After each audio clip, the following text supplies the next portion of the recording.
Hi అండి. Good evening అందరికీ. సాయంత్రం 6 అవుతుందండి. 6 అయినా కూడా ఎండ చూడండి. 6కు ఇంకా సూర్యుడు అప్పుడప్పుడే ఇంకా దిగుతున్నాడు. ఇంకా 6 పైననే మనము ఎవరైనా సరే మిద్దె మీదకి రాగలము. లేకపోతే ఇంకా అంతే సంగతి. అప్పటికి కూడా ఇంకా కాళ్ళు కాలుతూనే ఉంటాయి లైట్‌గా. ఇంకేవేమైనా ఇంకా పైనే పడుకుంటాం కదా! మేమైతే పైనే పడుకుంటాము. ఎంతమంది మీలో ఇలా పైన పడుకుంటారు? పైన కానీ లేదా ఇంటి బయట మనకి ప్లేస్ ఉంటే గనక ఇంటి బయట అయినా కానీ ఆరు బయట అంటారు కదా, అలా పడుకున్నా కూడా చల్లగా ఉంటుంది.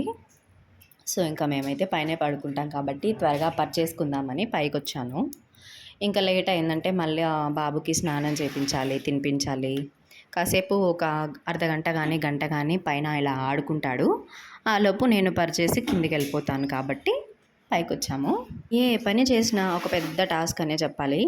ఒక్క దగ్గర ఉండడు. ఇక్కడ మొబైల్ పెట్టి షూట్ చేస్తుంటే మొబైల్ దగ్గరకు వచ్చి అడ్డం పడుతున్నాడు. ఇంకా అతన్ని డైవర్ట్ చేసి నేను పని చేసుకునేసరికి అర్ధగంటలో అవ్వాల్సిన పని గంట పడుతుంది.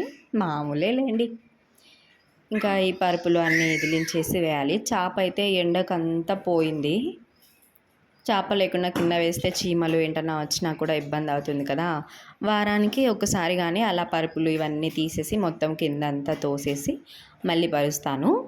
ఇంకా వారం పొడున అన్నీ తీయాలి. ఇంకా వాడితో అంటే కష్టం కాబట్టి తీయను. మొత్తం అన్నీ ఎదిలించాలి. చేపదైతే మొత్తం ఎండకు ఎండిపోయి అదంతా పొడి రాలి మొత్తం పడుతుంది. ఇంకా మొత్తం ఏ టు జెడ్ ఎదిలించాల్సిందే. ఎదిలిచ్చి నీట్గా పరిచేంత వరకు మనశ్శాంతి ఉండదు. మనమంటే ఏదైనా ఇబ్బంది ఉన్నా కూడా చెప్పుకోగలం. పిల్లోళ్ళు కదా, పిల్లోళ్ళు ఇంకా వన్స్ నిద్రపోయినారంటే మంచిగా నిద్ర పట్టాలి వాళ్ళకి. కాబట్టి మనమే అమ్మలం టైం తీసుకొని కొంచెం కష్టమైనా సరే ఇష్టంగా అన్నీ ఇదిలించుకొని పరుచుకుంటే ప్రశాంతంగా పడుకుంటారు వాళ్ళు. వాళ్ళు ప్రశాంతంగా పడుకుంటేనే కదా మనకు కూడా హ్యాపీగా ఉంటుంది. ఎన్ని కూలర్లు ఉన్నా ఎన్ని ఏసీలు ఉన్నా కూడా బయట పడుకుంటే ఆ ఆనందమే వేరండి. ఏమంటారు? కాకపోతే పైన అలాగే కొంచెం ఒక టేబుల్ ఫ్యాన్ అయితే పెడతాము. టేబుల్ ఫ్యాను వచ్చే గాలి వస్తుంది. ఇంకా పైన చల్లగాలి వస్తుంది కాబట్టి ప్రశాంతంగా ఉంటుంది పైన. ఇక్కడ నా పనిలో నేనుంటే ఇంకా వచ్చి ఏదో ఒకటి చేయాలని అక్కడున్న క్లిప్ వచ్చి నాకు ఇస్తున్నాడు. దాన్ని నేను మళ్ళీ పడేస్తే మళ్ళీ తీసుకొచ్చి నాకు ఇస్తాడనమాట. అదే వాడు ఆడే ఆట. నేను ఇంకా ఆ పని చేస్తున్నంతసేపు ఇంకా వాడిని ఏదో ఒక విధంగా డైవర్ట్ చేయాలి కాబట్టి ఇంకా వాడు చేసేదానికి ఏదో ఒకటి నేను అలాగా ఆడిస్తూ ఉంటాను. ఇలా ఇంకా డైలీ ఇంకా మిద్దె పైకే వచ్చి పడుకుంటాము. సో మీరు కూడా ఎవరైనా సరే ఒకవేళ కూలర్లలో ఫ్యాన్లలో అంటే టేబుల్ ఫ్యాన్లో ఎక్కువ పెట్టడము, లేదు ఏసీ ఉంది కదా అని చెప్పి ఏసీ వేసి అందులోనే పిల్లల్ని ఉంచడం లాంటివి చేస్తుంటే కనుక దయచేసి సాయంత్రము ఒక 5:30 నుంచి 6:30, 7 దాకా ఎండ కొంచెం ఉండనే ఉంటుంది కాబట్టి సో అలా బయటి గాలిని కూడా పిల్లలకి తిప్పండి. ఎందుకంటే ఆ ఏసీ కూలరు ఇవి వాడే వాళ్ళైతే మరీ జాగ్రత్తగా ఉండాలండి.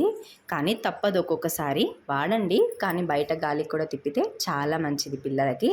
ఆ బయట గాలి అన్నది తగిలి వాళ్ళకి రిఫ్రెష్మెంట్ అన్నది ఉంటుంది. ఆ బయట గాలితో పాటు ఇంట్లో ఒక 6 నెలలు దాటిన పిల్లలకి మజ్జిగ లేకపోతే కొంచెం నీళ్ళు అన్నవి కూడా తాపిస్తూ ఉండండి. యూరిన్ అనేది పాస్ చేయడానికి వాళ్ళకి కొంచెం ఈజీగా ఉంటుంది. మరి ఇంకా పిల్లలు పాలు తాగే నెలల పిల్లలైతే కొంచెం ఎక్కువ ఫీడింగ్ ఇస్తూ ఉండండి మదర్స్. ఇంకా తప్పదు. మనం ఎక్కువ ఫుడ్ తీసుకుంటూ ఎక్కువ నీళ్ళు ఇలాంటివి మజ్జిగ తాగుతూ వాళ్ళకి ఇస్తే కనుక డిహైడ్రేషన్ కాకుండా ఉంటుంది. వీడియో నచ్చితే సబ్స్క్రైబ్ చేసుకోండి ఛానల్ని. బాయ్.